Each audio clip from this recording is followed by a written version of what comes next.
Salut tout le monde, c'est Liwood, on se retrouve aujourd'hui pour une nouvelle série sur Farming Simulator 22. Je vous propose une nouvelle série donc sur les élevages d'animaux. Donc on va faire ça en plusieurs épisodes, hein. On va commencer aujourd'hui par les poules et on verra pour le reste ensuite. Donc on va commencer tout d'abord par vous présenter les différentes structures de poules qu'on peut avoir, donc dans le menu construction. On a deux types d'enclos au niveau des poules. S'il n'y a pas beaucoup de choix, hein, contrairement aux autres animaux. Donc les poules, on a soit le petit, donc comme celui-ci, ce taille-là qu'on va pas faire aujourd'hui parce que ça peut prendre que 30 poules et il n'y a pas vraiment d'intérêt pour la vidéo. Et le grand, donc comme ceci, donc le grand enclos, voilà, et qui lui prend 360 poules. Donc on va le mettre directement, on va l'installer tout de suite, même dans l'autre sens comme ça, il y aura de la place pour récupérer les palettes ensuite. On le met en plein milieu, c'est pas grave. Et on va tout de suite aller acheter les poules. Donc on se retrouve dans le menu des poules, voilà, donc je suis arrivé au niveau de l'enclos. Les poules vite fait, donc il y a deux types de poules, soit à 5 euros, soit à 50. 5 euros tout simplement, c'est considéré comme des jeunes poules, donc qui ne seront pas reproductrices.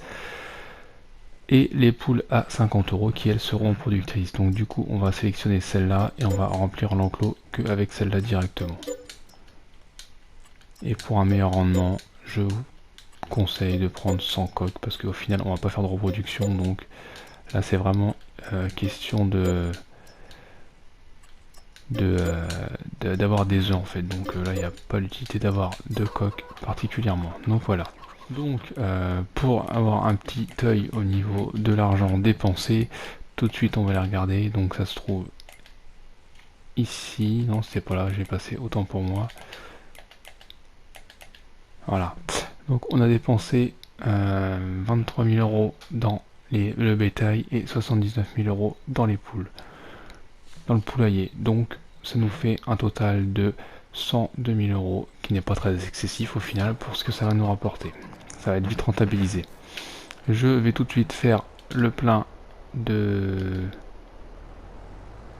poulailler forcément, hein. Alors pour rappel, elles se nourrissent simplement de blé, d'orge ou de sorgho, donc il vous suffit de garder un peu de blé, hein, voilà. Ça prend 9000 de blé, donc voilà, c'est pas très gourmand en quantité en plus pour un poulailler. Donc 9000 de blé, et avec le réservoir vous faites 5 journées en moyenne. Donc voilà, là je vais re-remplir la benne vite fait.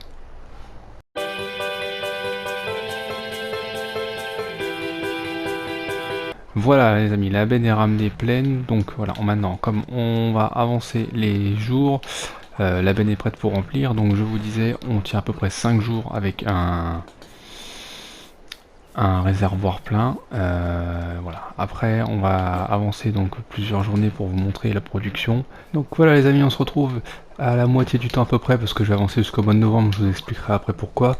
On est parti du mois de janvier, on est au mois de mai, donc voilà la production qu'il y a eu. Donc il y a les deux palettes au fond plus tout ça. Je vais remplir le poulailler, hein, comme je vous ai dit, hein. Au bout de 4-5 mois, vaut mieux faire un petit complément, ça évite de se retrouver à sec. Et s'il y a une rupture de nourriture, il y aura forcément une rupture de production. Donc c'est très important de faire en sorte d'avoir toujours de la production. Je déblaye les palettes et j'avance jusqu'au mois de novembre, et je vous explique après pourquoi.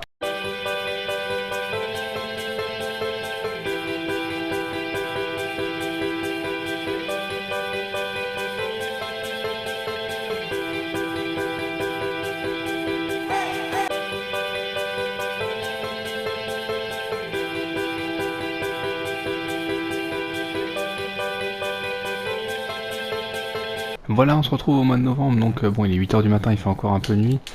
La production, donc j'ai redéblayé un petit peu, toujours la même chose, je déblaye tous les 2-3 mois. Au niveau nourriture, bah voilà, on est redescendu. Au niveau de la benne, j'ai fait le complément 2 fois, donc forcément elle est vide. Je vais maintenant finir de charger tout ça, et on va les vendre. Alors pourquoi je vous ai dit d'attendre le mois de novembre?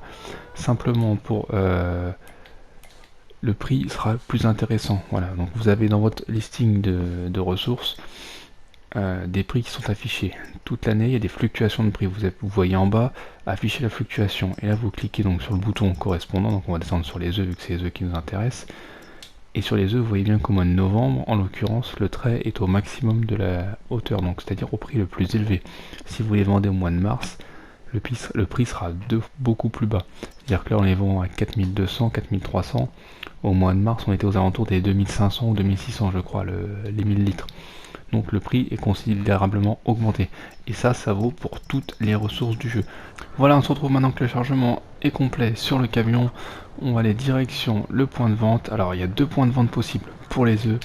Nous avons, alors sur la carte que je vous montre, nous avons ici à la boulangerie, d'accord, en plein centre-ville. Et nous avons en haut au magasin Le Jardinier. Magasin Le Jardin plutôt. Du coup, sur la route, donc je vous explique vite fait. La boulangerie vous achète vos œufs, mais alors on ne peut pas acheter tout votre chargement quand vous en avez trop. Je m'explique, c'est-à-dire que, étant une boulangerie, c'est un bâtiment de fabrication que vous pouvez potentiellement acheter après. Ils ont un stock maximum qu'ils ne peuvent pas dépasser. Donc c'est-à-dire que si vous allez avec tout le camion qu'on va là, on ne pourra pas tout vendre. Vous verrez bien, au bout d'un moment, la vente va s'arrêter. C'est-à-dire qu'ils auront atteint leur stock maximum dans la boulangerie, et donc il faudra passer des journées et attendre du temps pour qu'ils utilisent leur stock et que vous puissiez en revendre chez eux. Donc je vais vous montrer ça et on ira le vendre au jardin à la boulangerie. Donc je me place bien au milieu, bien évidemment, pas besoin de décharger, ça se vend tout seul, on voit l'argent qui monte et vous allez voir, au bout d'un moment ça va s'arrêter tout seul et là vous pourrez juste simplement plus vendre. Voilà, ça c'est fait, c'est à dire qu'ils ont atteint leur stock maximum et là vous avez juste à partir et aller à l'autre point de vente. Il n'y a aucune obligation de vendre à l'un ou à l'autre, bien évidemment, c'est vous qui choisissez.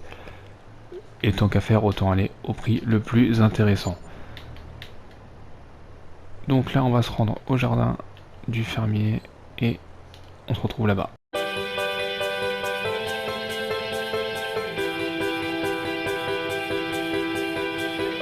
Voilà, on se retrouve donc du coup au jardin des fermiers pour vendre le reste des œufs. Alors petit conseil, si vous avez un véhicule, passez directement à droite, c'est plus pratique et ça vous évitera de rester bloqué sur le point de vente des céréales. Et là c'est la même chose, vous avez juste à vous placer sur l'emplacement et tout se vend tout seul, pas besoin de décharger. Vous avez juste à regarder votre argent monter. Et là ça se fait petit à petit. Alors on va avancer un petit peu pour pouvoir vendre tout sans qu'il y ait de rupture. Hop, c'est parti. Allez, bientôt fini, bientôt fini. C'est pas mal ça, les palettes qui sont vendues en dessous avant celles du dessus. Hop, voilà, donc tout a été vendu. On a fait 75 000 € ici, plus 30 000 € en bas, donc ce qui fait 105 000 €. On s'est au minimum remboursé l'achat des poules et du poulailler. Juste en 6 mois, 1 an de récolte. Voilà, c'est une chose qui est très simple à faire. Les poules, il n'y a que la nourriture à mettre, rien d'autre. Voilà les amis, cette vidéo est terminée maintenant. Donc les poules, vous avez vu comment ça fonctionne et ce que ça peut rapporter. Le prochain épisode concernera les moutons et donc je vous dis à la prochaine pour la suite de cette aventure.